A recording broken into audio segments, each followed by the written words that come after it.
বর্ষার মৌসুম এখনও শেষ হতে ১.৫ মাস বাকি থাকলেও দেশের বিভিন্ন অঞ্চলে ইতোমধ্যে শুরু হয়েছে কালবৈশাখী ঝড় ও ভারী বৃষ্টিপাতের তাণ্ডব। অপ্রত্যাশিত এই আবহাওয়াজনিত দুর্যোগে জনজীবন বিপর্যস্ত হয়ে পড়েছে, বাড়ছে দুর্ভোগ ও আতঙ্ক। বিশেষ করে বজ্রপাতের সংখ্যা বৃদ্ধি পাওয়ায় সাধারণ মানুষের মধ্যে তৈরি হয়েছে গভীর উদ্বেগ। শুধু এপ্রিল মাসেই বজ্রপাতে প্রাণ হারিয়েছেন অন্তত ২৫ জন, যা পরিস্থিতিকে আরও ভয়াবহ করে তুলেছে। আবহাওয়াবিদরা বলছেন, জলবায়ু পরিবর্তনের প্রভাবে বজ্রপাতের মাত্রা ক্রমে বাড়ছে। এই অবস্থায় নিরাপদ আশ্রয় গ্রহণ ও সতর্কতা মেনে চলার পরামর্শ দেওয়া হয়েছে। বর্ষা মৌসুম শুরু হবার আগেই দেশের আকাশে কালবৈশাখীর দাপট এবং টানা ভারী বৃষ্টিপাত জনজীবনকে চরমভাবে ব্যাহত করছে।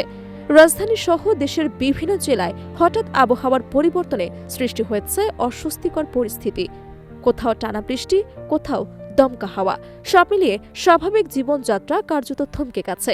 বিশেষ করে শহরাঞ্চলে জলাবদ্ধতা এবং গ্রামীণ এলাকায় ঝড়ের তাণ্ডবে ক্ষয়ক্ষতির সংখ্যা বাড়ছে। আবহাওয়া অধিদপ্তরের তথ্য অনুযায়ী এই সময়টায় বজ্রপাতের ঘটনা তুলনামূলকভাবে বেড়ে যায়। চলতি বছরের এপ্রিল মাসেই দেশে বজ্রপাতে অন্তত ২৫ জনের মৃত্যুর খবর পাওয়া গেছে। নিহতদের মধ্যে কৃষক, শ্রমিক এবং সাধারণ পথচারীর সংখ্যা সবচেয়ে বেশি। এতে করে বজ্রপাত এখন একটি নীরব ঘাতক হিসেবে নতুন করে আতঙ্ক তৈরি করেছে। বিশেষজ্ঞদের মতে, জলবায়ু পরিবর্তনের কারণে এই পরিস্থিতি আরও জটিল আকার ধারণ করছে। তাপমাত্রা বৃদ্ধির ফলে বায়ুমণ্ডলের আর্দ্রতা এবং বাষ্পের পরিমাণ বেড়ে যাচ্ছে, যার ফলে মেঘ গঠনের প্রক্রিয়া আরও সক্রিয় হয়ে উঠেছে। উষ্ণ বাতাস দ্রুত উপরে উঠে যাওয়ার কারণে মেঘের মধ্যে ধনাত্মক ও ঋণাত্মক চার্জের ভারসাম্য তৈরি হয়, আর সেখান থেকে সৃষ্টি হয় বজ্রপাত। আবহাওয়াবিদরা বলছেন, মেঘের ভেতরে বিদ্যুৎ সঞ্চালনের সময় অক্সিজেন এবং নাইট্রোজেন গ্যাস দ্রুত প্রসারিত হয়ে তীব্র আলো ও শব্দ তৈরি করে, যা বজ্রপাত হিসেবে পৃথিবীতে আঘাত হানে। এই প্রক্রিয়াটি অত্যন্ত শক্তিশালী হওয়ায় এর সামনে কোনো মানুষ বা প্রাণী পড়লে প্রাণহানির আশঙ্কা অনেক বেশি। আন্তর্জাতিক গবেষণা প্রতিষ্ঠানগুলোর বিশ্লেষণে দেখা গেছে, হিমালয়ের পাদদেশ থেকে বঙ্গোপসাগর পর্যন্ত বিস্তৃত অঞ্চল জলবায়ু পরিবর্তনের প্রভাবে বজ্রপাতের জন্য অত্যন্ত ঝুঁকিপূর্ণ হয়ে উঠছে। যুক্তরাষ্ট্রের Kent state university and California বিশ্ববিদ্যালয়ের একাধিক গবেষণায় বলা হয়েছে, বৈশ্বিক তাপমাত্রা মাত্র ১ ডিগ্রি সেলসিয়াস বাড়লে বজ্রপাতের হার প্রায় ১৫% পর্যন্ত বৃদ্ধি পেতে পারে। এই পরিসংখ্যান বাংলাদেশের মতো ঘনবসতিপূর্ণ দেশের জন্য অত্যন্ত উদ্বেগজনক। এই পরিস্থিতিকে বিবেচনায় নিয়ে বাংলাদেশ সরকার ২০১৬ সালের মে মাসে বজ্রপাতকে একটি প্রাকৃতিক দুর্যোগ হিসেবে ঘোষণা করে। দুর্যোগ ব্যবস্থাপনা এবং ত্রাণ মন্ত্রণালয় ইতোমধ্যে সচেতনতা বৃদ্ধির পাশাপাশি বিভিন্ন কর্মসূচিও হাতে নিয়েছে।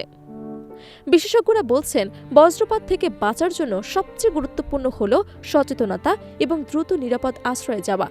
খোলা মাঠ, নদীর তীর, উঁচু গাছের নিচ বা ধাতব বস্তু থেকে দূরে থাকার পরামর্শ দেওয়া হয়েছে। বজ্রপাতের সময় মোবাইল ফোন ব্যবহার সীমিত রাখা এবং বৈদ্যুতিক সংযোগ থেকে দূরে থাকা। এছাড়া গ্রামীণ এলাকায় বজ্রপাত প্রতিরোধে দীর্ঘদিন ধরে তালগাছ রোপণ একটি কার্যকর পদ্ধতি হিসেবে বিবেচিত হচ্ছে। বিশ্লেষকদের মতে, তালগাছ অত্যন্ত উঁচু হওয়ায় এটি বজ্রপাত আকর্ষণ করে এবং সরাসরি বিদ্যুৎকে মাটিতে প্রভাবিত করে দেয়, ফলে আশেপাশের এলাকা তুলনামূলকভাবে সুরক্ষিত থাকে।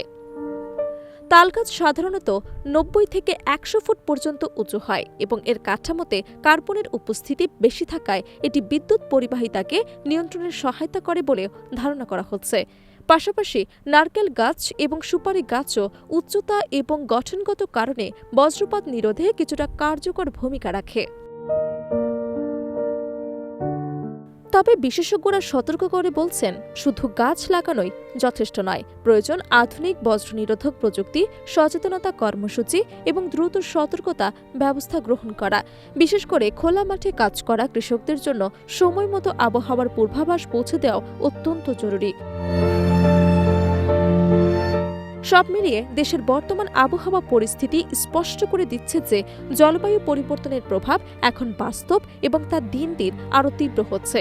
বজ্রপাত এখন আর শুধু প্রাকৃতিক ঘটনা নয়, বরং এটি জননিরাপত্তার একটি বড় চ্যালেঞ্জে পরিণত হয়েছে। তাই ব্যক্তিগত সতর্কতা, সরকারি উদ্যোগ এবং পরিবেশ সচেতনতা এই তিনটি বিষয় একসাথে কাজ করলে এ দুর্যোগ থেকে কিছুটা হলেও রক্ষা পাওয়া সম্ভব। তাই ব্যক্তিগত সতর্কতা, সরকারি উদ্যোগ এবং পরিবেশ সচেতনতা এই তিনটি বিষয় একসাথে কাজ করলে এই দুর্যোগ থেকে কিছুটা হলেও রক্ষা পাওয়া সম্ভব।